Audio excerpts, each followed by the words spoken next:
friends. I cry much more these days.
Well, he collapsed with Stevens-Johnson syndrome on the ER floor. Panic attack, anaphylactic, and ataxic. Well, the way he spun his butterfly wrist all six, his phalanges rubbing candles at both ends and his synapses. And the method with which he recycled his humans, Trojan horse, his blood-brain barrier, and raised the LD50, yes, yes. And threw flat off by revelation, shame the black box warrior. He skipped this town and headed straight down history. Shields himself from reason in a Kevlar baby blue tuxedo. Built it from the finest fibers, flesh and fiberglass and flowers. Ego, a mosquito, evil incarnate, good incognito. Pop placebos for libido, screaming blast the torpedoes. For what? For what? For what it's worth. If it was gonna kill you, boy, it would have by now. For what? For what? For what it's worth. There's no more looking back, it's looking up or looking down.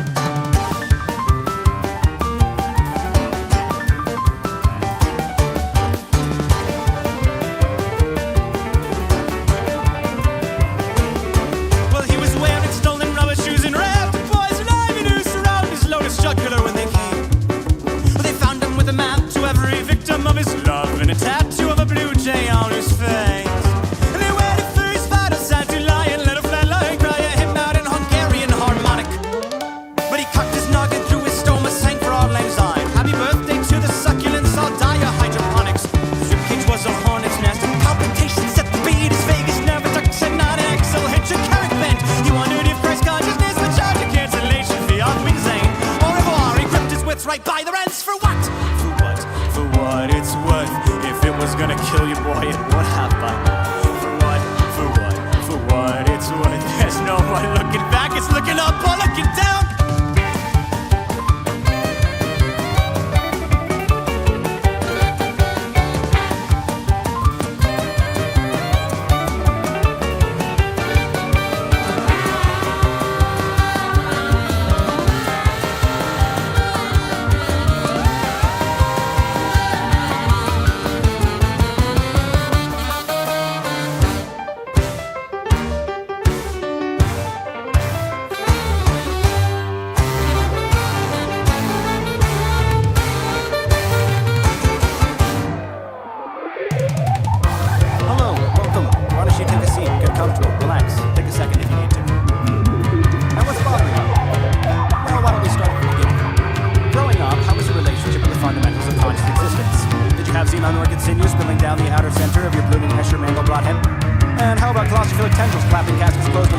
bump. Did you get along well with the Gideon Bugler pineal glands, your projector eyes, casting sci-fis, and your STR strands? Tell me about your nerves to steal from under Bronca's bloody nose. Did the nimbus tie-dye you, your ears pierced with the gauge flagpole? Did you die before your day? Thursday traction, Tuesday titration. My hope is to assess through my objective report of your subjective conjecture whether this proprietary blend of expertise and seasoning works as well as this transorbital ice pick.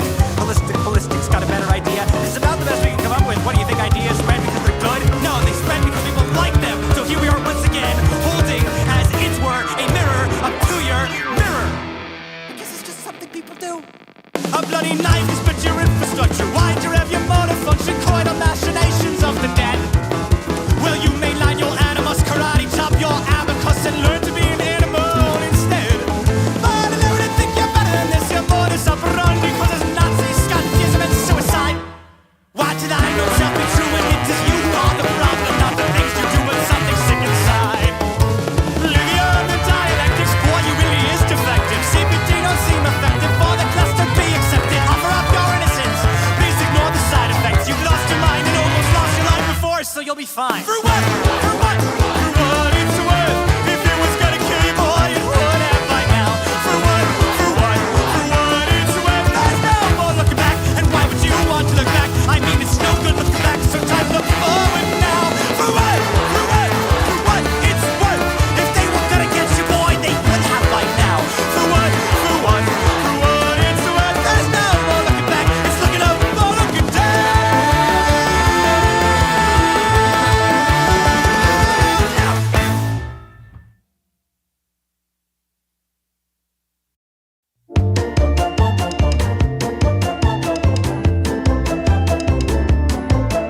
Here lies Charlie.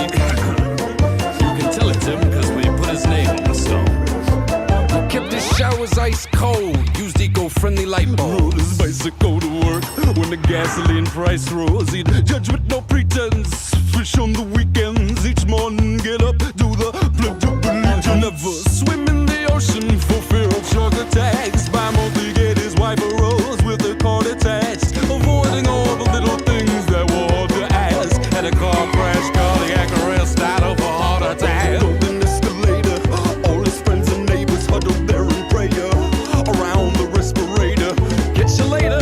I'm off to see the man upstairs. They all look like ants from here. Stores and crystal chandeliers. There was an angel at the entrance, checking off a guest list. Charlie wasn't on it, endless ushers to the exits. His heart sank, he was breathless. Excuse me, sir, there must be someone you've confused me for. If I could see someone who knew me or someone in uniform, I go to church on Sunday. Julie used them all, Screaming at the angels while they pushed him through the door. excuse me, sir, there must be someone you've confused me for. If I could see someone who knew me or someone in uniform, I go to church on Sunday. Truly, usually more. Screaming at the angels while they pushed him through the door. Abandon all ye who enter. It was a horrifying sight, but sounded like an intervention. Fall beyond the halos and the castles and the clouds. Fatso squealing, shackled with some apples in their mouths. Attention whores and padded drawers hanging from extension cords. Tortured with the products from the favorite catalog. Here we buy and sell a million kinds of hell. Imagination is the limit to the devil's clientele. Up a dingy elevator, no televised debate. The savior saves you from the hell you pay for. Sorry, but they smell you later. Sidestep fate, went right for the gate. But you know the devil, he loves a good chase. There was a demon at the entrance, making X's on a checklist. Who would kick you in the ass when you begged them for repentance. Those tempted by the senses with the cruelest of intentions. Charlie's heart sank, he was breathless. Excuse me, sir, there must be someone you've confused me for. If I could see someone who knew me or someone in uniform, I really don't belong here. I know you've heard the tune before. Screaming at the demons while they pushed him through the door. Excuse me, sir, there must be someone you've confused me for. If I could see someone who knew me or someone in uniform, I really don't belong here. I know you've heard the tune before. Screaming at the demons while they pushed him through the door.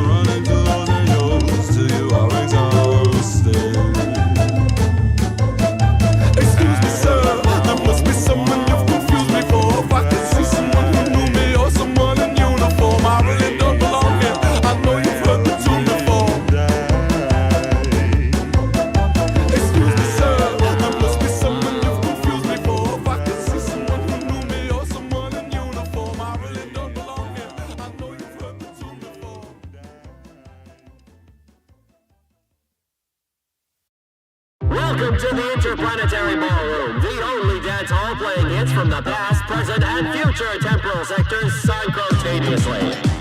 A little warning to all our dancers tonight who only perceive in 3 dimensions. This next one's a bit of a doozy. Dance floor, cha-cha-cha, salsa, rumba, tango, mambo. Boleto, muy picante. Space-time, gravity, champagne. To the beat of the transcendental cha-cha-cha. Right foot forward, spin to the left. Look through time and witness your death. Grab your partner by the head and reveal to them the ultimate secret. The likelihood of that is 10 billion, 3 million, 8,528 to the power of 42. Jump back in line, transcendental cha-cha time. Forward, backward, take 3 steps. Shimmy to the right, witness the void. Void's got style, void can dance. Void was tear away, dance. The void consumes all realities, which includes up till now 7 billion Bellinis. But if you're too scared to dance, don't worry, just relax. Close your eyes, open your mind, brace yourself and copy times. Somewhere out there, there's a planet just like yours. A perfect carbon copy with a you that looks identical. That looks and lives and breathes exactly just like you. Except for one big difference, this you is not Shit scared to hit the dance floor. Cha-cha-cha, salsa, rumba, tango, mambo. Space-time, gravity, champagne. Move to the beat of the transcendental cha-cha-cha. slide to the left, slide to the right. Nothing means anything. Or anything means nothing. I get them mixed up either way. Shake your butt. Second verse now, you're doing pretty well. Following the beat, it can be hell. The bridge outro, double chorus, every possibility, all playing simultaneously. Sometimes this song, it sounds like. Sometimes this song, it sounds like. Lucky that today, the you that's here perceives a song that sounds like cha-cha. Infinity is a long time, especially when you're waiting in the drinks line. Existential thoughts are sailor. At least now you got the margarita. But now it's a dog, now it's a cat. It's everything and nothing, it's a baseball. Suddenly you're standing on an alien planet where cocktails haven't been invented yet. God damn it. Now you're on an old bridge stand there. Now you're in a cotton candy. Now you're back in the club, a little less scared to shake your rump. Now you can see what we see.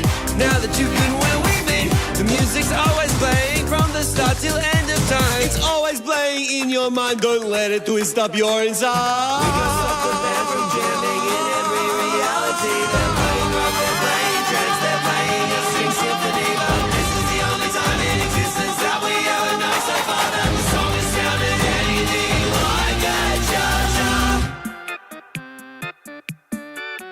Hit the dance floor, cha-cha-cha, salsa, rumba, tango, mambo. Ricardo doblando diamante. Space-time, gravity, champagne. Move to the beat of the transcendental cha-cha-cha. The universe is getting colder, cooler. Still everybody somehow got Zumba.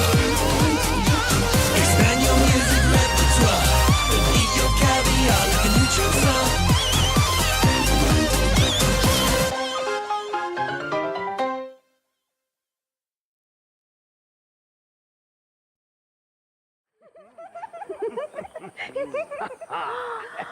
Yeah, G-Dash.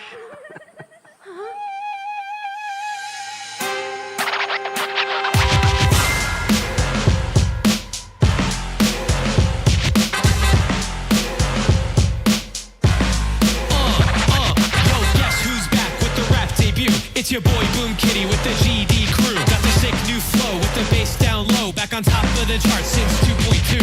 No matter where I am, on the go, in the car, I'm always on the grind and earning my stars. I've been a GD Chad since I was a wee lad. First bringing the bass and now bringing the bars. E to the V to the dub, that's me. I'm so tight with Robbie, gave me 2.3. You have more hair, but I have more demons. And I keep my cool while you can't stop screaming. 1 mil subs on my YouTube, brother. One of them's your sister and another is your mother. My buddies always ask if they wanna collab. That's it, I'm out to the receiver. All GD players, put your hands up. All GD players, put your hands up. All GD players, put your hands up. All GD players, put your hands up. Yo, slow down, cause the king's in town. You gonna trip on that spike when you see my crown. Not just better than you, I did geometry dash, but the piano dance pad and even touching the grass. When I'm slaying the demons, I unlock my flow. The chat goes crazy and they all spam go.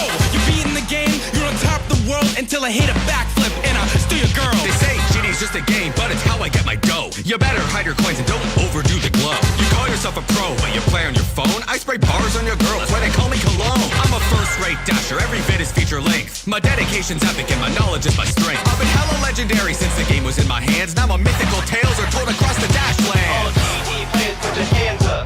All GD players, put your hands up. All GD players, put your hands up. All GD players, put your hands up. When it comes to dash music, I am number one. Waterflame, Tamanite, you guys are done. When a level drops and you hear a fat beat, then you know it must be Boom Kitty bringing the heat. GD players, put your hands up. All the GD players, put your hands up. All the GD players, put your hands up. All the GD players, put your hands up.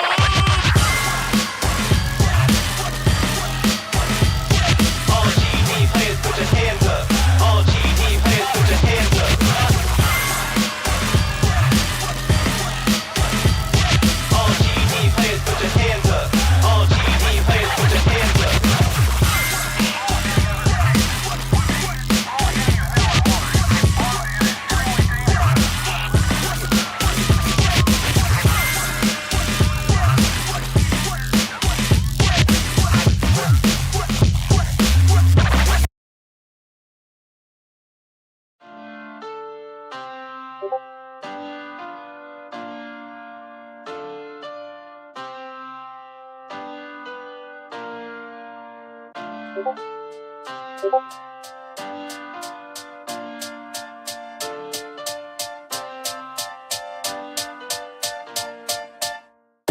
Welcome to space. What were you expecting? It's a dangerous place. Thank you for investing. Go there for your rota, there for your orders. Fill up these quotas, we'll bill for your quarters. Report to your foreman, but watch for marauders. Cause if you get eaten, there's fees for your mourners. Prosperity's there in the care of magnates. In Halcyon heaven awaits. Did you think it was supposed to look like the poster? It mostly does, oh, if you'd only read closer. Just 10 short years to a new frontier. Snooze as you cruise and you'll wake up here. You've been trapped in that ship for an awful long time, so perhaps you have simply forgot what you signed. Oh, honestly, did you not read the colony policy that defined you as company property? That wavers your say in autonomy. The conglomerates got you in lock and key. We put the dollar back into idolatry. If you're upset, you can rent an apology. We are a family forged in bureaucracy. No I in team, but there's con in economy. Were you expecting adventure? Were you hoping for fun? My friend, you're indentured and pleasure's exempt from your tenure. So venture back down to your slum that's provided at generous prices. Your worth is determined by your sacrifices. A small term of service went down on the surface. Internment's a freebie that comes with the purchase. We work to earn the right to work. To earn the right to work. To earn the right to work. To earn the right to work. To earn the right to give ourselves the right to buy, ourselves the right to live, to earn the right to die. To our little town, why don't you settle down? You just fill out the paperwork and you could look around. We're happy as can be inside the Valley Cannery. We live to pack the cans of meat and not to question where it's found until we end up in the ground around the corner in the yard. You know, we thought we liked the sound of finding glory in the stars. The board has taught us to be proud of never reaching very far. So we earn what we're allowed and give it right back at the bar. The ale to cure what ails you. Zero G brew, your favorite flavor. So work till you bleed, ennobled by labor, then purchase relief from your local retailer. If you'd rather drop dead, that's fine, but you know to drop it down dead, there's a fine. So you do your job and I'll do mine. I gotta meet a 6 foot deep bottom line. We make a fortune for the board by selling boredom door to door, because it's all that we deserve and it is all we can afford. The secrets of the universe and all the worlds to be explored, but our dreams are back on earth and now the work is our reward. And you'll be grateful for seats at the table, though it dips at one end and the bench is unstable. You may waste your days, but at least you were able to pay off your grave since we leased you your cradle. Be faithful and pray, we'll repay what you invest. Behave as you slave for humanity's interest. On account that you're all on account and we're quickly amounting humanity's interest. You'd think that we'd sink to the brink of rebellion with markets dependent on peddling weapons. The architect tells them the secret to heaven is simply consuming whatever we sell them. We work to earn the right to work. To earn the right to work.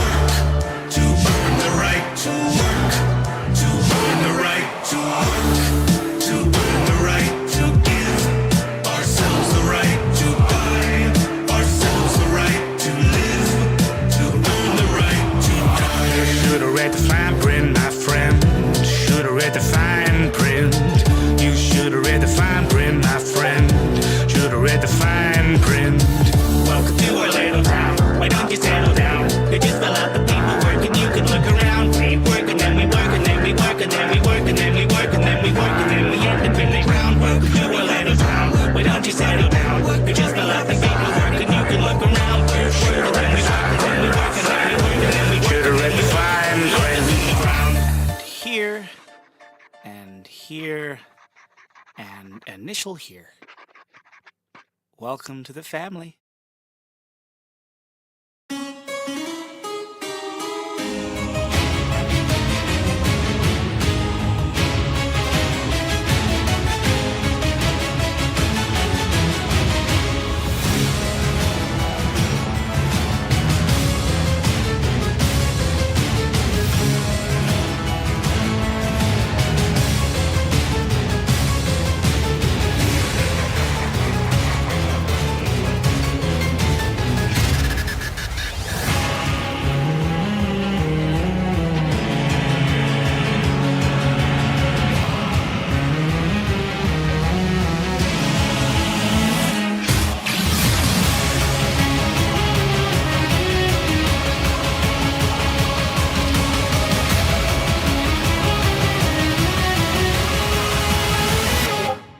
Run.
Look how hungry that robot.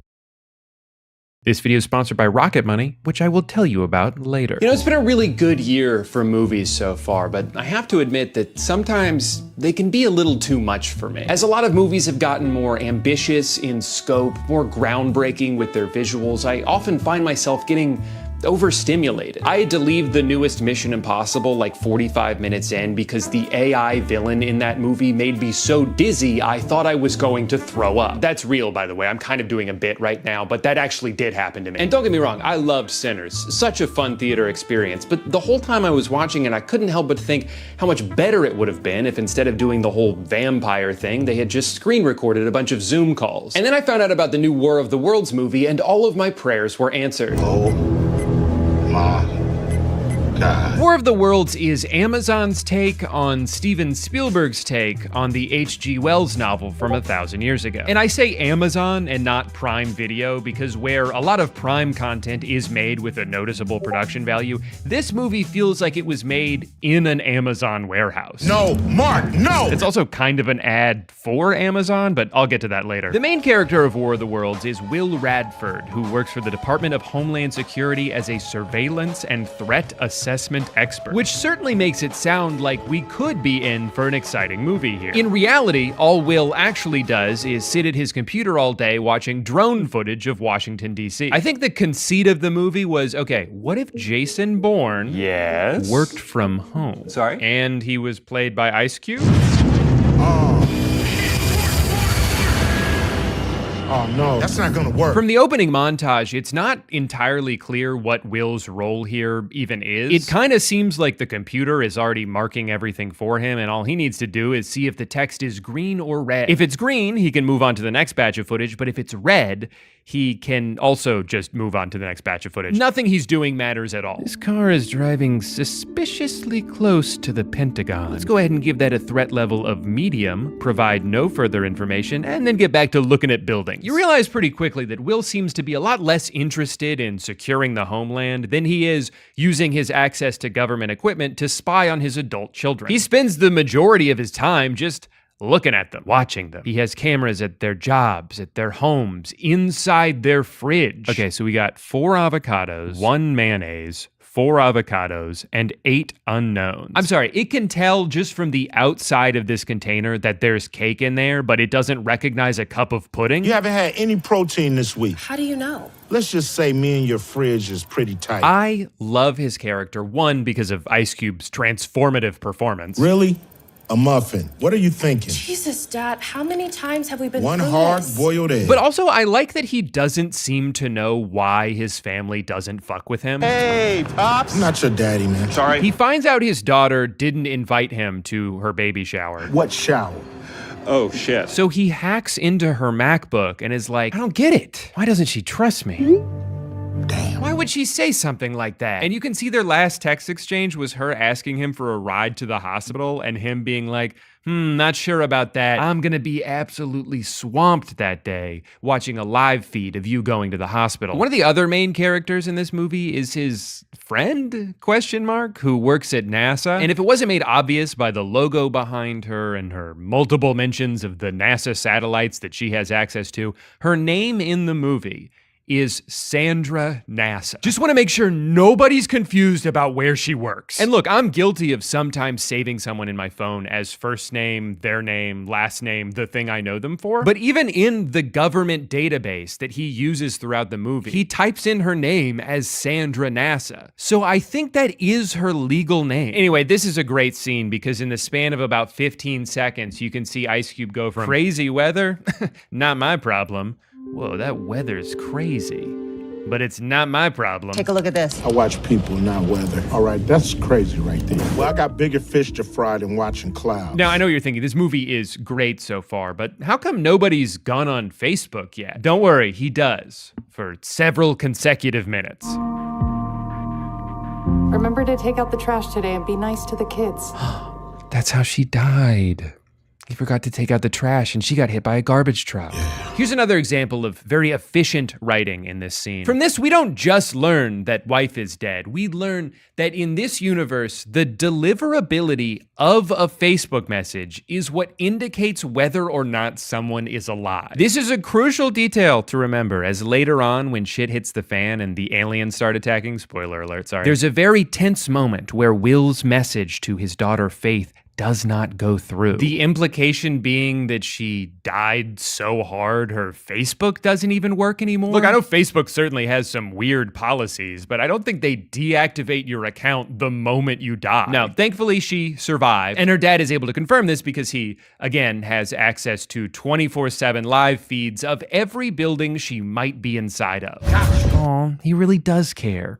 That'll teach her not to be so cagey about her privacy. Also, I see these are all Ring cameras they've placed around their house, but what is this one for? The one that's eye level with the couch? Is that to make sure nobody breaks in and starts watching TV? Now, I think this is a good time to remind you that Ice Cube spends 99% of this movie sitting in one spot. This is a sci-fi action adventure about aliens attempting to destroy Earth, and it is filmed entirely from the point of view of a guy looking at his computer.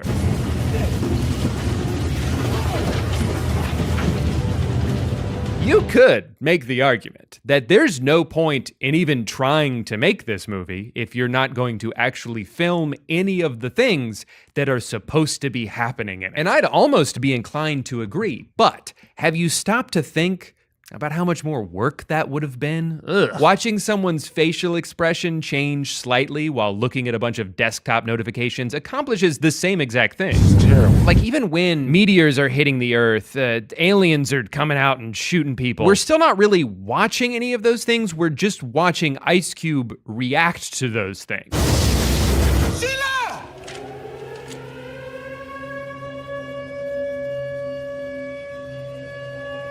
Oh my God. This is probably the best scene in the whole movie. You see this? Dave, listen to me.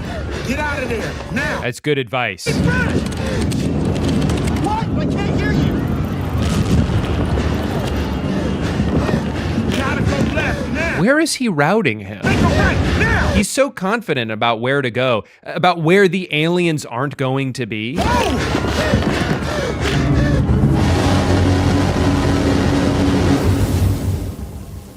Oh no. My son died from explosion.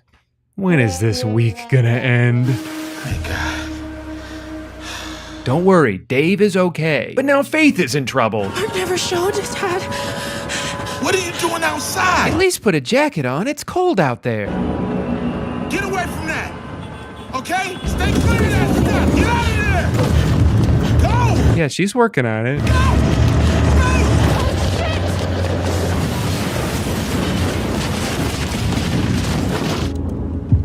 He has access to her heart rate? Why didn't he just check that earlier? How are you? How's the baby? They come. Your heart rate is way too high. 105? That's not that high, especially considering the situation they're in. She just sprinted away from an alien laser beam. If anything, it's kind of low. She's freaking calm right now. Oh, cool. We're moving from the computer to the phone. All operators are busy now. The world is at war. I'm coming. Gross. Here I come. Hey, at least he's finally about to go to a more interesting filming location. Damn it. Lockdown. Never mind. The door's locked. My daughter's in danger. I have to go help her.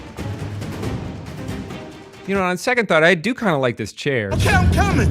I'm coming right now. Gross. As quick as you can. I'll open it for you. Hurry up, baby. Faith, you're gonna have to get your ass in gear, man. This is some pathetic effort I'm seeing out of you. Hurry, you're almost there. Keep moving. Just a little bit faster. Good news, she was able to make it into a car that's leading her to safety. Bad news, it's a Tesla. You think you have more power than you really do. You think you have the power to have saved Mom?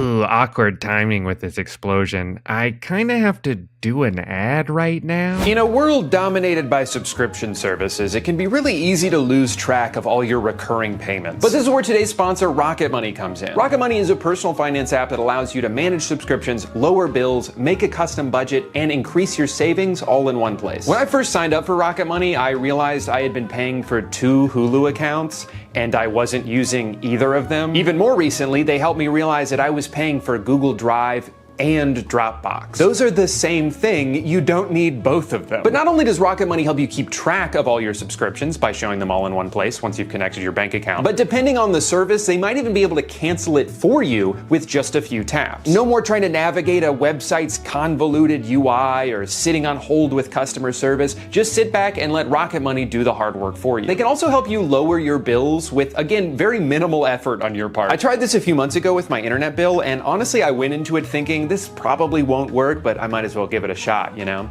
And then they saved me over $100. I didn't have to talk to anybody or send a bunch of emails back and forth. I just hit a few buttons and then they lowered my internet bill. It was awesome. Rocket Money has helped its customers save up to $740 a year when using all of the app's premium features. And they've also helped customers save over $500 million in canceled subscriptions. So if you want to save more and spend less, join the over 5 million customers using Rocket Money today. Go to rocketmoney.com/Drew Gooden or click the link in the description to get started for free. Thank you to Rocket Money for sponsoring today's video, and now back to the movie. Classic infuriating movie trope here, where one character has vital information that would help everybody, but the person they're trying to communicate it to won't listen. And I need to talk to you about something I don't have stumbled time on. for that right now. Dad, okay? This is important. I have information I think you might want to know.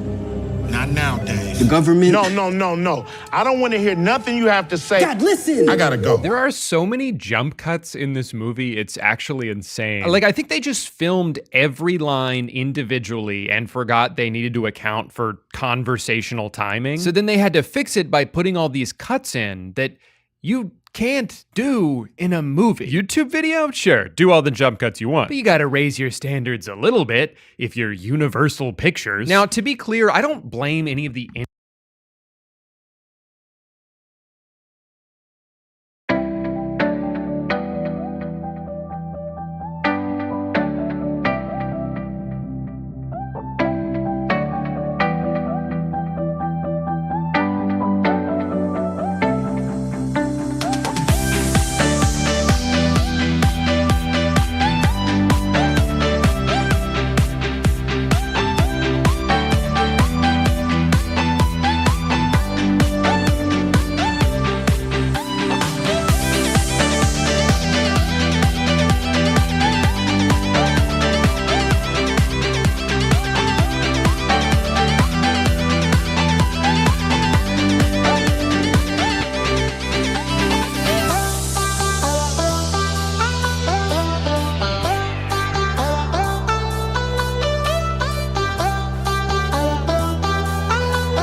individual editors for this. In fact, I don't know if I could imagine a more difficult editing task than to have to make something comprehensible with the source material that they were given. Essentially, Amazon gave these two people a photo of a green screen and a handful of Ice Cube reaction shots and said, make a movie. And technically, they did, because we're watching it. Sometimes I wonder, though, if they even knew what was going to be on the computer when they filmed, or if the plan was just get a shot of Ice Cube looking concerned and then we'll figure out the rest later. Because not only do they reuse shots like crazy, but there's times where something so inconsequential happens that it feels like it was just shoved in after the fact. All right, time to fly this drone. Oh, wait, I can't. I could earlier, but now I can't.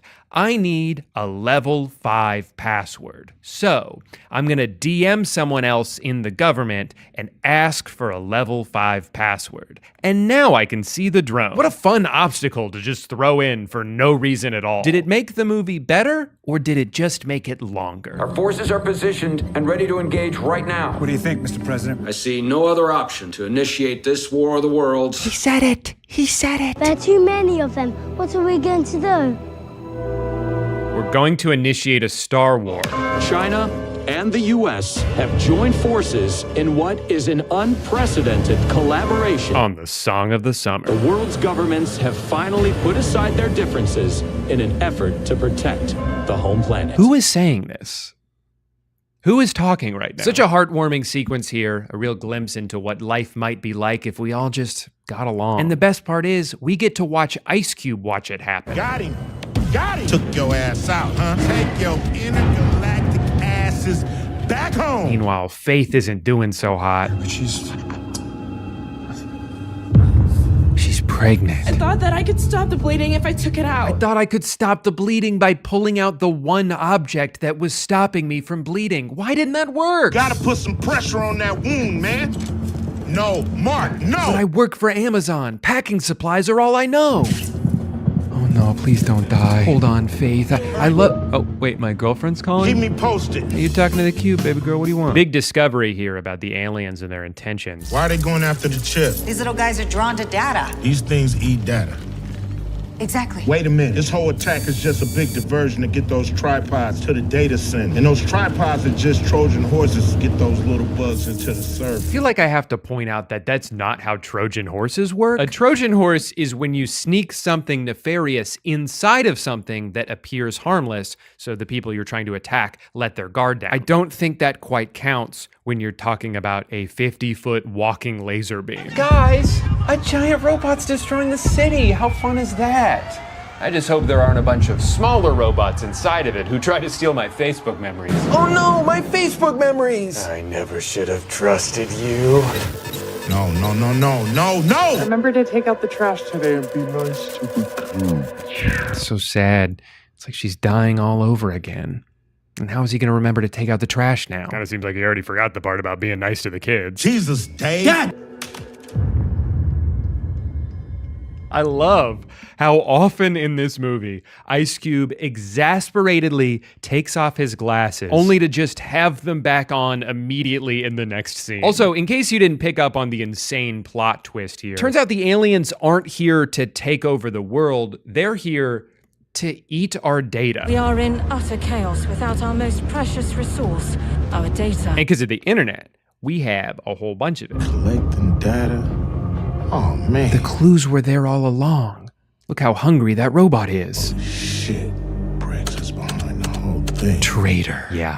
I think you're going to want to take those glasses off, man. And go ahead and put them back on. NASA warned you if you activated Goliath, it could spark an invasion. Those dinosaur bureaucrats don't keep us safe. I do. So basically, this evil government surveillance program knew that the aliens were going to come eat all this data, but they still wanted to collect it anyway. And it's like, okay, I guess there's almost an interesting idea here. There are a ton of billionaires and people in power who are mostly aware that their choices are actively harming the earth and the future of humanity, but they continue to do it anyway because the things they're doing benefit them personally. But I do think there's maybe a tad bit of irony in Amazon being the platform through which this message is conveyed. A platform that is currently using my own data to advertise groceries to me every time I pause this movie. Our most precious resource on Earth is data. Also, if you've ever been on the Fast and Furious ride at Universal Studios, all of these webcam conversations have the same exact cadence as the conversations that take place on that ride. Shaw,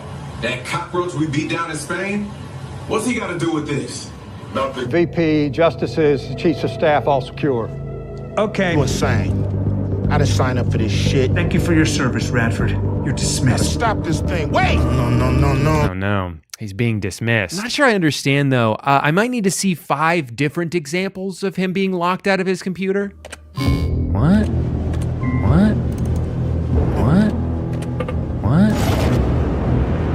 Oh, he got fired. The other twist is that his son Dave is the disruptor, and Will hates the disruptor because of how disruptive he is. It's you!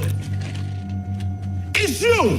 Yeah. In fact, he's #1 on the domestic terror suspect watch list. But now that he's stuck on the outside too, they'll have to work together to save the day. He's gonna have to go from hacking for the government to hacking to the government.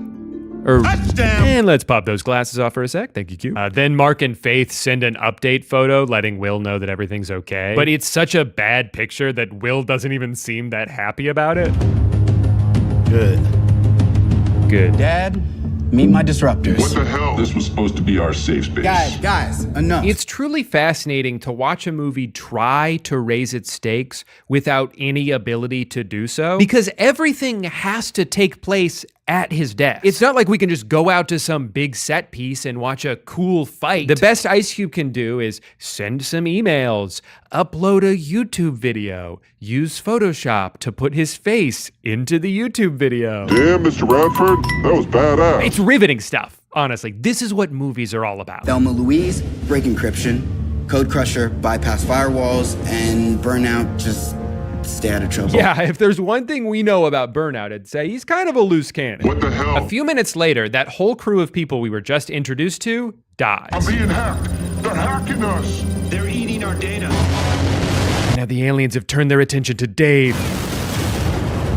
No! Oh no, he's gone for real this time. Ice, aren't you forgetting something? Thank you. Now put him back on. You know you can't see without him. And then he sits down and then stands up and then he goes to pick up his chair that he threw earlier. So like, wait, where the fuck was he just sitting a second ago? And I guess firefighters are there already? How did they get there so fast? It's been 12 seconds and the world is at war. Gonna need to take my glasses off for this one. Oh, never mind, guys. His son is alive. He was just using a green screen. You had me worried to death, man. You should have seen it. I threw my chair on the ground. Oh, son, I'm just so glad you're alive. For the second time today, I thought I lost you. I was devastated. Oh, wait, my girlfriend's calling me again? Girl, you gotta stop blowing up the cube, okay? I got shit to do today. We must destroy DHS to make sure anything that gets through can't get to the Goliath. No! Guys, that's the building I'm in. Hell no. Dad, you're gonna have to get the code into the servers manually. They will kill you, Will. It's a damn suicide mission. I said I'll be fine. I just needed to put my glasses back on. Okay, so the plan is Will is going to leave the room. I just hope his legs haven't atrophied in all the time he's been sitting there. He's got to go take this virus and put it in that delicious data that the aliens will eat and then melt or whatever. I don't actually really know. There's just one problem with this plan, though. The only way to transport this virus is with a thumb drive, and Mr. Cube doesn't have one. Put it on a thumb drive. I don't have a thumb drive. What do you mean you don't have a thumb drive? What? Dude, everybody has a thumb drive. Shit, I bet even Mark has one. Even I have a thumb drive. I knew it. Faith can load it here and I can get it to you. How? Primaire. So this is where the movie goes from good to great. I mean, rarely do we get to see the streaming service a movie is on become so integral to the plot of the movie. Oh, it's the future of delivery. In hindsight, it actually feels kind of insane that I even needed to have a Prime subscription in order to watch this movie that is about to climax with Amazon saving the world. I need you to place an official order on Amazon to activate the drone. I like when this guy's flying the Amazon drone, but then the aliens sent out their drones to try to blow it up. So then the other guy starts piloting a third drone that he uses to blow up these drones before they can blow up the Amazon drone. Touchdown! Good job, team. Oh no, the drone fell down. There's no way to get it back up from here. Okay, so what do you think that they're going to do to get out of this situation? I'll give you a couple seconds to think about it. Got your answer? Great. So if you said that they would use facial recognition software to identify this homeless person on the street so that they could text him on the phone and ask him to flip over the drone, you're correct. But also a little psychotic for even thinking of that. Jesus Christ, man. But of course, he doesn't just trust this unknown number at face value. He has to be bribed a little bit first. So they give him a $1,000 Amazon gift card. And without hesitation, he sprints into the face of danger to flip that thing over. Oh my God, what a choice. I'm pretty sure that guy exploded, by the way, but that doesn't matter to us because the camera never turns around to look. In his first taste of real action in the entire movie, Will gets grabbed by an alien tentacle that penetrated the building, and then he says this. These things are everywhere! Nope, there was just one, and all he had to do to kill it was tell it to move. Move, bitch! Get out the way! Just like the song. Where's that drum? Coming! And now for the scene that this entire movie has led up to. No! I love you guys! In hindsight, it actually makes sense why he spent his entire life in that room, because about 5 minutes after he left it for the first time, he died. So maybe he was onto something. Anyway, now it's everybody else's turn to be alone in a room, pretending to react to someone's death. Huh, not so easy, is it? Maybe we shouldn't have been so hard on him, especially now that he's gone. I miss him so much. His quips, his glasses. Oh, never mind, he's okay. Aw, happy ending. I guess nobody died in the movie. Except for the millions of people who definitely died in the movie, but we don't have to think about that. I just got off with the president. He wants you to pioneer a new data collecting protocol that doesn't invade people's personal privacy. Sorry, sir, but not for me. If I can't invade people's personal privacy, then I'm just not interested. This War of the Worlds. And that's the movie. It's a total abomination. It's a hoot and a half. It's already being called the worst movie of the decade, but it begs the question, how the fuck did this happen? Look, I refuse to believe that a single person involved in making this was not aware of how terrible it is. I mean, my first thought when I initially saw people posting clips and making fun of it was, oh, Amazon made a terrible movie on purpose to get free publicity, and it's working. If this movie was only kind of bad, no one would be talking about it. And even if it was somehow really good, they still wouldn't be talking about it. I think they put out this steaming pile of product placement-ridden garbage to trick me and 10,000 other YouTubers into making full videos about it. The streaming services have caught on to the effectiveness of rage bait, and just like those data-hungry robots, none of us could resist taking a bite. Weirdly though, the more I read about the production process, the more I actually kind of think this was not intentional and it just happened to suck. The biggest factor being that this movie was filmed 5 years ago during COVID lockdown. It wasn't a conscious artistic choice to shoot it the way they did, although they have now retroactively tried to say that it was. They did it because they could either put each actor in a separate room and try to piece it all together in post, or they just couldn't make a movie at all. And that makes sense. Everything was pretty janky in 2020. We were all just trying to adjust to that new reality. But then they sat on this movie for 5 years. We are well past the era of late night shows being filmed on a webcam and sports being played in front of empty stadiums. Movies have been normal again for a while now. Nothing else looks like this. It's so out of place in the year 2025 that you can't help but stare at it. So I don't think they necessarily set out to make a terrible movie.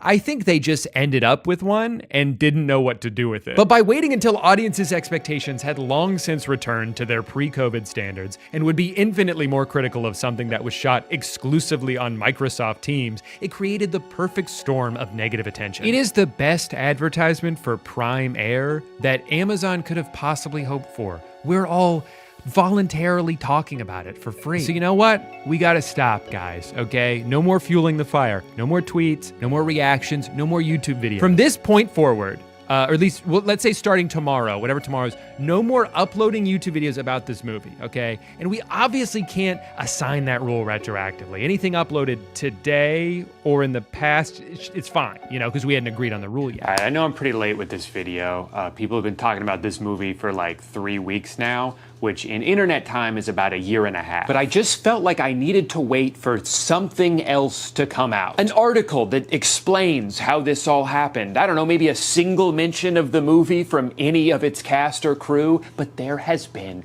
nothing. Every day I Google War of the Worlds 2025 in hopes I can find one little nugget, one extra piece of insight into this debacle of a film, and there's just radio silence to an almost alarming degree. Not one person from this movie has acknowledged its existence in any way whatsoever, positive or negative. It's like the opposite of a press tour, where instead of sending all the actors out to do interviews and podcasts, they made everyone sign NDAs. Even Ice Cube, who posts on Instagram 400 times a day, has not mentioned this movie at all. Andrea Savage has a long list of credits in her bio that doesn't include this movie, but does include the hashtag butthole. Great! Now I have to click on that. There goes my afternoon. There's such a collective lack of acknowledgement here that I'm actually concerned that maybe none of the actors even know that they were in this movie. Like, they have no memory of it, and that's terrifying. Someone needs to tell them. It's someone besides me, of course, because I've already tried and it doesn't seem to be working. I guess whatever happened behind the scenes of this movie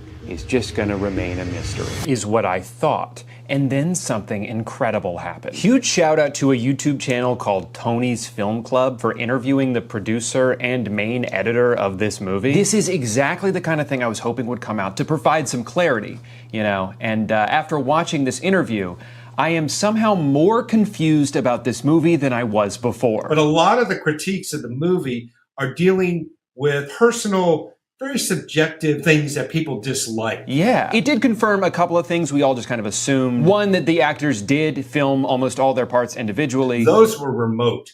Those were done with the director only. Which explains the total lack of chemistry in every single scene. And number two, that editing this monstrosity was an absolute nightmare. There's some scenes where you end up with about 10 video layers, 10 performance layers, and you have to keep track of all this, make it work, you know, make sure that everybody is able to track and follow what matters on the screen. It's a mountain to keep track of. I genuinely feel bad for this guy for having had to put in hundreds, if not thousands of hours in order to make this movie come to life. Was I scared of entering this project? Yes, I was terrified, frankly. Another thing is that the producer seems to genuinely believe that people just aren't understanding their vision. But Q being a dad, saving his kids and family, that was the movie's intent. They seem to think that they've made this really heartfelt movie about a loving family and are annoyed that other people aren't seeing it that way. Instead, the movie was received as an enormous disappointment, as if it was to be this gigantic $200 million tentpole. It was never intended for that. Got it. Okay, so then it doesn't matter that it was bad because it wasn't supposed to not be? From the critics' standpoint, they went into expecting something much grander in scope, probably by way of the title being misleading. You know, War of the Worlds implies something gigantic. Yeah, and I think that's fair. Also, you knew that this was going to be the title the entire time you were making the movie. It's not like they dropped that on you last minute. War of the Worlds. But the real shock from this video is that apparently Amazon was not involved in the production of this movie at all. Was this one giant advertisement for Amazon? No, it wasn't. Amazon didn't see it until the movie was all the way done. The creation of Mark was simply because during COVID, who was bringing us all these products to keep us going? Amazon drivers. These individuals are heroes. And that's why we portrayed him as a bumbling idiot. Because he's so stupid. I mean, important. We wanted it to be recognizable that this is a part of society. Okay, I guess that explains Mark's character, but then what about the drone? The drone? We had to figure out, how do you get Ice Cube a USB stick with a virus ready to be uploaded when he's 2 miles away from where Mark is? Right, of course, you know, and there's just no other way to do that. And the logo on the screen the entire time? There's the drone that Dave is piloting, and then there's the drone that Mark is piloting. It was very confusing for a time, the edit, when you didn't have the Prime-Air overlay. Okay, but what about the part where they spent like a full minute on Amazon's website? That was the only way that the drone, which was pre-programmed, to deliver to the correct address could get to Cuba. Right, of course, and that's not the kind of thing that you could just take creative liberties on. If people saw you using an Amazon drone, but they didn't get to see the entire process of something being ordered online, they would be outraged. Yes. Okay, so that explains all that. What about the Amazon gift card? The Amazon gift card, I would like to address that. LA has a huge homelessness problem, but we wanted to also take the everyman who is not appreciated and give that person the opportunity to help save the world, which he does. Yeah, he does. Reluctantly, after being bribed. He is incentivized with a financial offer. And how do you get someone like that immediate money, cash in hand? Amazon gift card. It's the only way. So does this mean that after Amazon licensed it, they did not add any changes? They did not say, put our logo in here, anything like that? No. Nothing. Well, there you have it. They made this entire movie about Amazon saving the world, and it wasn't even because Amazon told them to. They just did it out of the goodness of their own hearts. I actually think that makes it worse. Amazon saw the Amazon character and identified clearly this would work wonderfully for them on their platform worldwide. And here we are, cut to 3 weeks later, and it's a smash hit for Amazon. For all the right reasons. Thank you so much for watching. Remember, if you didn't like this video, it's not because it wasn't entertaining, or that I was 2.5 weeks late to this whole trend, or that I'm ugly. It's that you didn't understand it. It wasn't supposed to be good, and it's your fault for expecting it to. All right, I'll see you guys next time. It's a cult classic in the making. I can already see that. Exciting news, everyone. I put my cat on a shirt. She has no idea she's on a shirt. Get yours today at drewgoodenshop.com. Hey guys, welcome back to Watch Mojo's Top 10 Days of the Week. Number 4. Thursday. I love horror movies. I think it's such a fun genre. The experience you have while watching one is so much different than just about any other type of movie. It's funny to look back on all the stress I felt over the years while watching horror movies because, objectively speaking, I wasn't in a stressful situation. I was just sitting on my couch, scared because of something on the TV. Okay, turn it off. Close your eyes, dude. There's no danger here. Idiot. Some of my all-time favorite movies are horror movies, but also some of my all-time least favorites. Let me tell you about the 2021 Netflix original, There's Someone Inside Your House. There are a lot of things that I hate about this film, but perhaps nothing more so than the title being a complete lie. No, there's not someone inside your house. This movie barely takes place inside of one. You can't just come up with a cool title for a movie and then write a script that has nothing to do with it. I mean, apparently you can because that's what they did, but I don't think you should be allowed to do that. I think they should be in jail. The opening scene was actually pretty good, and from what I can tell, what they named the entire movie after. It opens on a static shot of what seems to be the only house for miles. Truck pulls into frame, guy starts an egg timer, takes a little nap, and when he wakes up, his phone is gone and it's been replaced by the timer. Who put that there? So he goes downstairs where he sees that the front door is wide open. Oh shit, his car's gone? Don't like that. If I didn't know any better, I'd say there's someone inside his house. Anyway, he dies pretty hard and then they play the opening credits. At this point though, I'm invested. Like, this was a creepy and well-directed opening that set the stage for what should have been a much better movie. The synopsis is that there's a secret killer who's also sort of a secret killer in that he kills people who have secrets. The first guy's secret is that he violently assaulted someone else on the football team, almost beat the guy to death. The second person who gets killed is the popular girl who tries very hard to seem open-minded in public but has a secret white supremacist podcast. Got it. So we're killing people who are doing something harmful to others in private. That's the theme here. Until the third murder, which isn't that at all. One of the only likable characters thus far gets murdered because he has a pill addiction. Okay, send him to rehab then. Addiction doesn't inherently make you a bad person, especially if you're not hurting other people while you do it. Why is he getting murdered over his own personal struggle? Also, this happens at a party where everyone else is underage drinking and smoking. Is that not held to the same standard? Kind of seems like everybody's intoxicated here. But unfortunately, the movie continues. There's now a fourth victim whose secret is, get this, he's gay. So now I'm really confused about the politics of this murder. So you hate Big Pharma, you hate racism, and you also hate gay people. Which side are you on, man? Also, the guy he stabs in this scene was the one who got his ass kicked by the first guy. So you kill one person for doing a hate crime, and then you commit a worse hate crime? Who the fuck wrote this movie? It's around this point where we learn that the main character, Makani, also has a secret past of her own. She was involved in some kind of hazing incident where she drunkenly pushed another student into a bonfire that almost killed her. So now we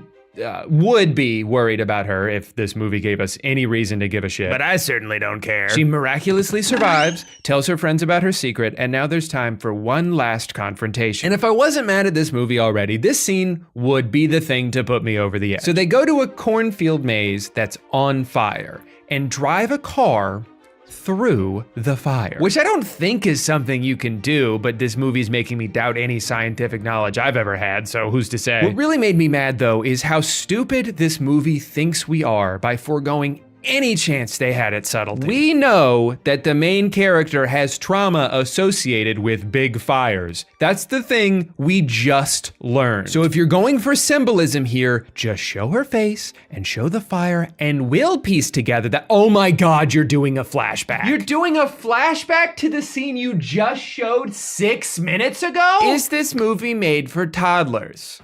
I would hope not, because there's a bunch of murders in it. Anyway, turns out it was the angry rich kid this whole time. Who could have seen that coming? I mean, he's probably the only character who could afford to keep 3D printing photorealistic masks of all the victims' faces, but I guess we weren't supposed to think about that until now. Watching this movie for the second time now definitely ruined my day, but I'm not gonna let it ruin my month. Surely there's worse movies out there that could do that. So I had to do a local record store that turned out to have a fantastic selection of horror DVDs and also the 40-Year-Old Virgin, which sounded a little too scary for me. This was the exact mix of classic horror films and straight to DVD garbage that I was looking for. I found some absolute gems here and I could not wait to take them home and force my wife to watch them with me. First up, we've got the 1999 thriller Bats. I love that this movie wastes no time getting to the bats. We open on some couple arguing in their car and they get like 2 lines out before being absolutely ripped to shreds. Will you just listen to what I'm saying? I heard what you said, Quint. But Donna told me everything you're saying and everything. Then we cut to a cave in Arizona. Guess what? More bats. I could honestly cry. I've never seen a movie so faithful to its title. We're introduced to 2 of the main characters in this movie, Dr. Sheila Casper, who likes to go inside caves and look at bats, and Jimmy, who just sort of talks to her on the radio from outside the cave. Hey, Jimmy. If you hate bats and caves so much, what the hell are you doing with me anyway? Oh no, Jimmy doesn't like bats. Something tells me this is gonna be a really rough day for him. Unfortunately, whatever their mission here is gets cut short when a helicopter lands and a guy named Toby comes out and tells him he needs their help. I'm Dr. Toby Hodge. We need your help. Immediately. I have to say, this is the perfect name for someone with that haircut. If you go to your barber and ask them for the Toby, you're gonna walk out of there looking like this. There's a biological emergency. What kind of biological emergency? Say it. Bats. Yes! Dr. Casper. Bats. Let's fucking go, dude. This movie is about one thing and only one thing. So, ma'am, you're a doctor now of what exactly? Bats, Sheriff. I work with bats. Bats. Yeah, I'm starting to think this movie might have some bats in it. So Sheila the Bat Doctor gets called in to examine the very dead body of the guy killed in the opening scene, where she notices a fang. This is impossible. These bats only feed on fruit and nectar. This must be some kind of sick hoax. Well, unfortunately, we're fairly certain that this is not a hoax. Yeah, there's a mangled corpse in front of you. It'd be kind of weird if we just brought this in as a joke. Bats do not kill people. There must be some other explanation. One that has absolutely nothing to do with bats. Wait a second. Are you saying some kind of bat did this? I love how many of the scenes early on are just someone being like, I think a bat did this, and someone else being like, bats? We think this was done by some sort of bats. Favorite character in this movie by far is Jimmy, who, as we discussed, doesn't like bats and yet chose a career path entirely devoted to them. He's also written to be so dumb. We need to know what we're dealing with here, Doctor. I'm kind of curious myself now that you mention it. Yeah, now that you mention it, I would kind of like to know what's going on with all these murderous bats. I wasn't interested until this moment. Although everyone's kind of an idiot in this movie, so it's just par for the course. So you're saying that the bats can only infect other bats? Now that's bullshit. I'll give them a little bit of credit. There are some scenes that are actually pretty scary. I mean, in general, the idea of, being chased by a giant swarm of flying animals trying to kill you is not the worst concept for a horror movie. It just gets a little silly when they start doing some of the close-ups of the bat puppets. What'd I tell you? Ugly. This one they just threw into a cage and shook it around. Apparently the bats aren't just hungry for human blood, they're also smart too. They managed to put a tracking device on one of them and then 2 other bats fly in and kill it in a scene that ends with everyone half-heartedly jogging.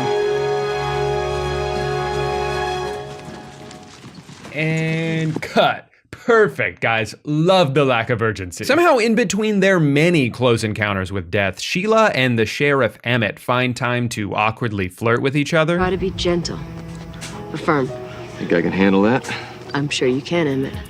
Yeah, like with sex. So the bats start spreading and things are clearly getting out of hand. I love the scene where this kid somehow doesn't notice the guy next to him screaming in agony because he's playing a video game. Society, am I right? And I got this shot where the cameraman sprints across the room towards the attack, followed by 75 quick cuts. Absolutely hilarious. This is what filmmaking is all about. Oh no, now they're attacking the whole town. Or actually just flying above it, I guess. They attack a couple people, but for the most part, they're just out there making noise. One of them flew directly into a neon sign. That was pretty dumb. Thank God Sheila was here to save this kid who seemed to be in absolutely no danger. There's actually multiple people in this scene who are standing perfectly still that Sheila saves just by telling them to move. That's the kind of intelligence only a bat doctor can have. I like when this cop tries to de-escalate the situation by verbally threatening one of them, and that doesn't go too well. Take it easy. Back. No, bat with a T. Tried to tell you. I also like when all the cars just start exploding. What, do the bats have grenades now? Sad news, everyone. Toby died. I guess he was the only reason the bats were in this town in the first place, because they immediately flew away after killing him. Ah, great. Now we have to clean up the town. The bats left newspapers everywhere. Don't worry though, they've come up with a rock-solid plan to save the day. They're going to freeze the bats with a giant refrigerator. When the temperature drops below 40 degrees, bats begin to hibernate. All we need are cooling units powerful enough to freeze the roost. All right, we're gonna need some special gear to go in. What? We're going into the roost? Damn it. My job of studying bats is yet again at odds with my fear of them. This is over? I'm gonna lay on the beach for like 3 years. Someplace they never heard of a bat. Or you could just pick a different job. Is this what you call normal? I wouldn't call much of anything I've seen in the last few days normal. Yeah, I bet she's talking about all the bats. Anyway, they turn on the giant refrigerator and manage to outrun all the bats through a cave and up a ladder and down a corridor and up an elevator shaft and out the entrance, all with about a 50-foot head start. Geez, maybe instead of becoming bat scientists, they should have competed in the Olympics, because holy shit. The best part of this chase, though, is when Emmett stops running and turns around to shoot a gun at 7,000 bats. I can't believe that didn't work. And now we can sit back and enjoy this 9-minute-long explosion, knowing full well that all the bats are dead and the world is safe. Oh no!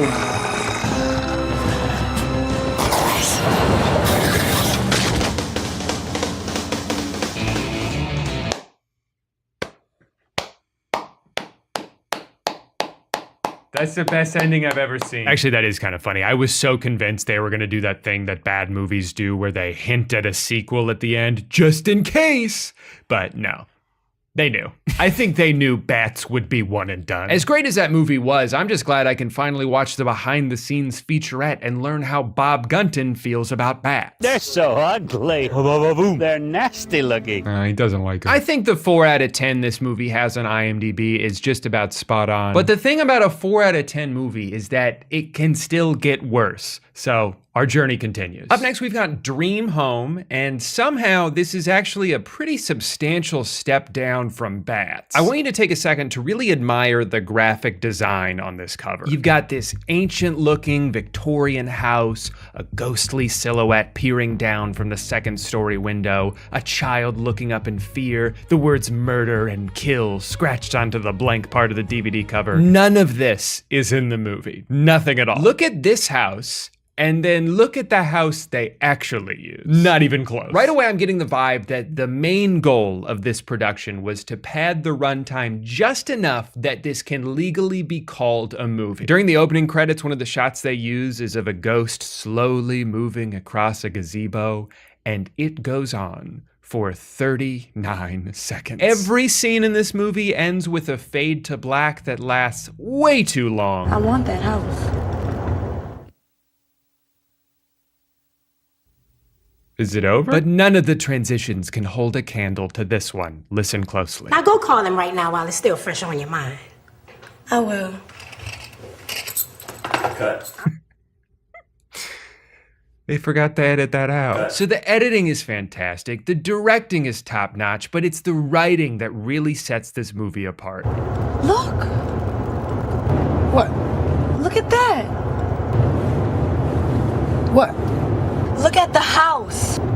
What? Wow, so much is being conveyed in that scene. She wants the house, but he can't even see the house because he's driving. It's heartbreaking. Leave me alone. They do such a good job of subtly hinting at her interest in the house. That house is beautiful and I love it. I want that house. I fell in love with the house. I want it. I know you really want this house. Baby, I want that house. You really want this house, don't you? Baby, I need this house. When they meet up with the realtor who wants to sell them the house, at first I was really confused why the director let him stand in a spot with such horrible lighting, but then I realized it must have been a creative choice. I think it represents that beneath his sunny appearance, there's something dark lurking in the shadows. Who is this man? And why are they still so hell-bent on buying the house even after hearing how shady he's being? Heard a couple of mixed stories about this place. You said mixed stories. What are some of the others you heard? Yeah, just a couple of guys joking at the water cooler. Like what? Nothing that should concern you. Oh, okay. Well, then I won't worry about it. You want to go ahead and buy the house? Yeah, that's a good idea. Look at this place. This place has got to be at least 80 years old. This place is incredible, Darren. Wow, look at how dusty and decrepit everything is. It's perfect. This is where the first and possibly only scary moment of the movie happens. Seems like no one ever lived here for the past 50 or 60 years. 75 years. The fuck? Man, where the hell did you come from? I'm sorry. I didn't mean to startle you. I don't know, man. It kind of seems like you did. I live around here. I saw you two looking at the house and thought I would come over and say hello. And you're sure you're not trying to be creepy? This is no ordinary house. In many ways, it's like any other old house. But it's special. They don't build them like this anymore. This goes on for so long. This house can feel you. This house knows what you're doing at all times. Is he blinked at all? This house can see. Are you trying to tell me that this house is alive? You should be okay, but just remember, this house is unlike anything you've ever encountered before. Okay, thanks, buddy. Just remember, you will die in this house.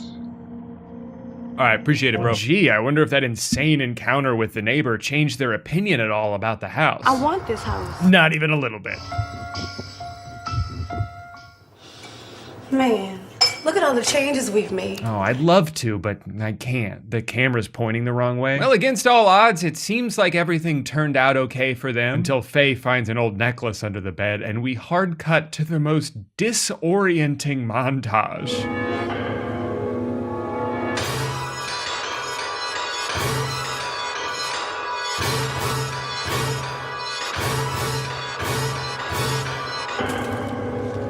I I don't know what the fuck is happening here. Weirdly, this actually almost works as a creative choice just because of how surreal and unsettling it is. Now, I thought that Faye saw all this as she picked it up, but I would assume that's not the case, because if she did, I don't know why the hell she would then put it on. General word of advice to anyone in a horror movie: if you find an old piece of jewelry with a mysterious past, don't wear it. It never ends well. You're gonna take on some sort of curse. While this is happening, Darren heads down to the hardware store to pick up some paint, and he gets to witness one of the greatest line deliveries I've ever heard. When I first moved into town, my parents used to see a lot of those kids going in and out of that house, and they warned me not to go there. I don't think we ever seen anybody living there again, considering what happened. Wow, that's gotta be pretty scary to hear two strangers talking about how haunted your house is. Let's capitalize on this momentum by showing a silent credit card exchange in full without any cuts.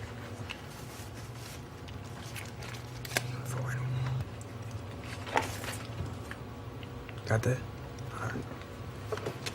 Perfect. Later on, they invite their friend April over for dinner, and I'm just trying to figure out where the hell all this food came from, because that is not what they were cooking. It kind of looks like the crew didn't have any actual food to prepare in this scene, so they just had her boil a little pot of water and a big pot of water, which she stirs and stirs until it turns into this giant meal. Movies are awesome. After dinner, April politely asks for a tour. I'm ready for my tour now. And Faye shows them the only room they already saw earlier. This is it?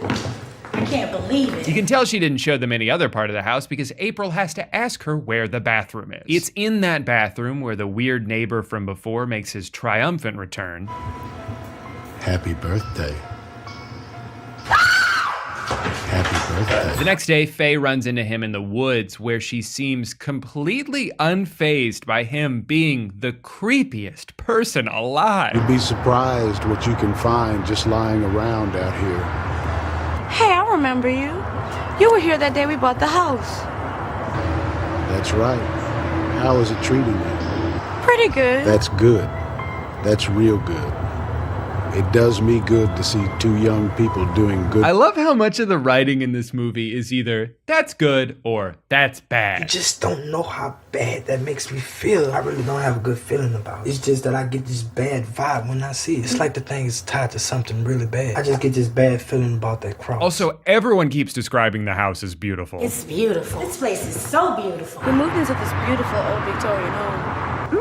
That's a beautiful home. Even as old as it is, it's still a beautiful home. And I've always thought it had been. That's a beautiful house. They can't get enough of this beautiful home, even though something happened there. But no one will outright say what happened there. They just keep beating around the bush. It's kind of frustrating. If you don't know what I'm talking about, you'll find out soon enough. I watched this scene 3 times, and I still have no idea what the fuck she's talking about. You're in the house. The event is still going on, whether you know it or not.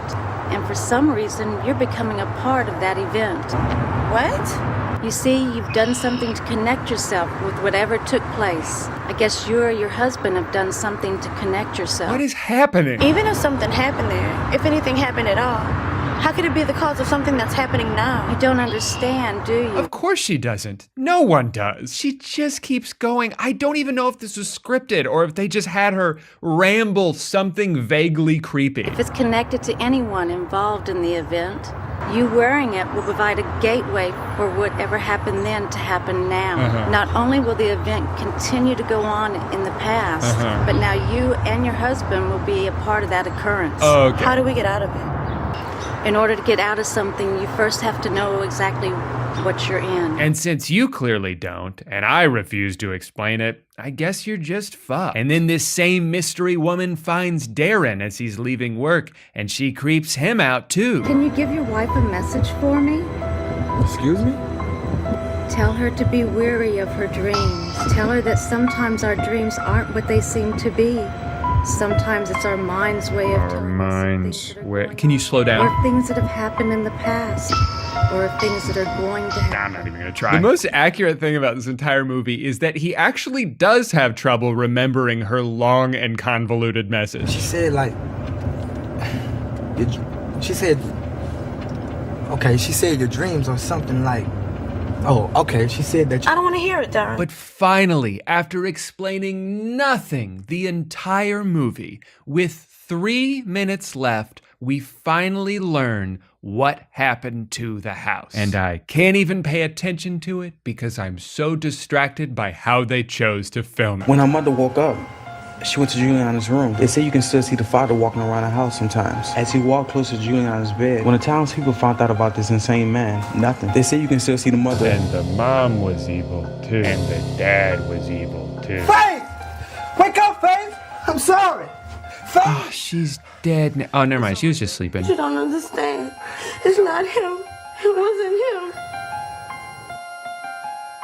I'm gonna be honest, I still don't know what happened in this movie. The best thing about Dream Home, besides how good it is getting to read the reviews from like 15 years ago from all the people who are so angry that they paid money to rent this from Blockbuster. This was the absolute worst movie I have ever seen. I cannot even begin to explain the way I felt when this was over. I was ripped off. The front of the box looks really interesting. The kid on the bike. Oh yeah, why would he have anything to do with this movie? Duh. There's not even one child in this movie. If there were a way to recall movies, this film should be put in a fire. Take my advice, don't rent this movie, buy this movie, or even watch it on cable. I'm sure you can find better things to do for an hour and a half, like ripping your toenails off one by one. Damn, seems like everybody hated this movie. But 2 out of 10? It can still get worse. And that's where the Curse of the Zodiac comes in. This may just be it. I think this is the worst horror movie ever made. Now, this movie came out in 2007, the same year as the David Fincher Zodiac movie. So I'm pretty sure this only exists to confuse the then patrons of video rental stores. Honey, this is that new Jake Gyllenhaal movie, right? Probably. It's not like we can Google it. We only have internet at home. But even still, this has no business being as terrible as it is. This is barely even a movie. It's directed almost like a music video, but one that's 80 minutes long and has no songs in it. So much of it is just these constant flashing cuts, and every shot is so overly stylized that I don't even know what I'm looking at half the time. They made some truly baffling editing choices. Like, what is even the point of doing something like this? Randy! Where the hell have you been? I've been looking for you all night. If I had to guess, I would say that all of this was a conscious effort to distract us from the fact that this movie has no script. Oh, and by the way, speaking of the couch, you can have the couch. Yeah. A stupid pink couch in an orange colored room does not work anymore. I refuse to believe that the actors are not improvising every line on the spot. Crazy ain't cool. And it's, you know, normally I'd have fun, you know, hanging out with someone and dating someone that's a little crazy. But this is getting ridiculous. They're constantly talking over each other or trailing off. He's trying to, I don't know, he's trying to make us think, I guess. As far as the plot goes, it is loosely based on the world-famous Zodiac Killer, but it's sort of like the movie someone would make about the Zodiac Killer if they knew nothing about the Zodiac Killer. Like, okay, he's leaving some clues behind, and there's some symbols involved, but also he shows up in this girl's dreams and keeps calling this detective and saying the same 4 lines over and over again. In my book, 2 + 2 is 3. Maybe you want to meet in the middle, fat fuck. Make it a 4, fat fuck. Your black eyes, pretty girl. Your black hair, pretty girl. Half the movie is just him yapping about nothing. The Sandman, a.k.a. Z-Man, a.k.a. Zodiac. My name is Zodiac. Z-O-D. Although I do like the way he says San Francisco. I'm sticking around in San Francisco. I would say my least favorite character is the world's most useless detective. He makes 0 progress from start to finish and is just confused the entire time. I'm confused. They could not have come up with a less interesting character. On the flip side, my favorite character is definitely this piano-playing murder victim who made such a bizarre choice on how he would talk. Do you enjoy the piano? You can see him trying not to laugh here. Whoops. I made a mistake when I was playing. Honestly, I really don't want to spend that much more time thinking about this movie. It made me feel gross the entire time. It actually made me miss the production value of Dream Home, a movie that had the boom mic in frame most of the time. So this movie was written and directed by Uli Lommel, whose name I'm probably mispronouncing, but let me tell you about this legend. This man acted in over 90 movies. He wrote and directed over 60. And look at this unprecedented run he went on from 2003 to 2012. The sheer consistency with which he was putting out ones and twos, you may never see something like this again. I don't know if we'll ever see anyone match this kind of legacy. This is about as badass as it gets. To be so confident in who you are that you can say, yeah, maybe I don't have a story worth telling here, but I'm not gonna let that stop me from making 100 movies. Maybe next year I'll do a deep dive on his entire filmography, but for now, I need a break. This was rough. Well, I hope you all enjoyed watching me suffer through this as much as I hated every minute of it. But if you can believe it, even after watching all of that, you're only now getting to the scariest part of the video. An advertisement. It's 3 p.m. You haven't eaten in 7 hours and it just hit you. You have no plan for lunch and now you're so hungry you're not thinking straight. So you open up a food delivery app where you spend $47 on 2 tacos that take so long to get to you that by the time they do, they're cold and mushy. You think to yourself, there has to be a better way.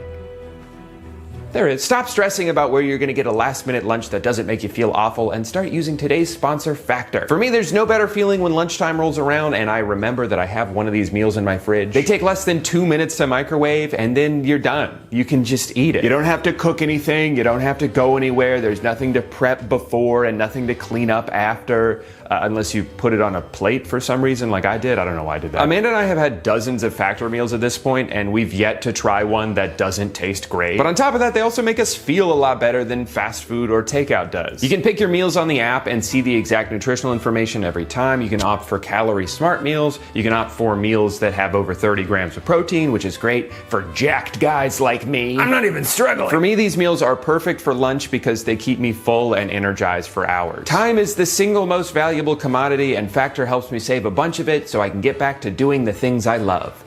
Editing my stupid YouTube videos. If you want to try out Factor for yourself and get delicious, fresh meals delivered straight to your door, head to Factor75.com or click the link below and use my promo code DREW50 for 50% off your first box. Again, that's code DREW50 for 50% off your first Factor box when you click the link in the description to sign up. Thank you to Factor for sponsoring this video and also for giving me food. Thank you again for watching me watch 4 terrible horror movies. It means a lot to me that you make it this far into the video. Either you really like hearing me talk, or I'm so boring that you fell asleep 20 minutes ago. Either way, still counts as a view. But unfortunately, YouTube did just add a rule that if you make it all the way to the end of a video that's posted on or before Halloween, you have to give the person who posted it all of your Halloween candy.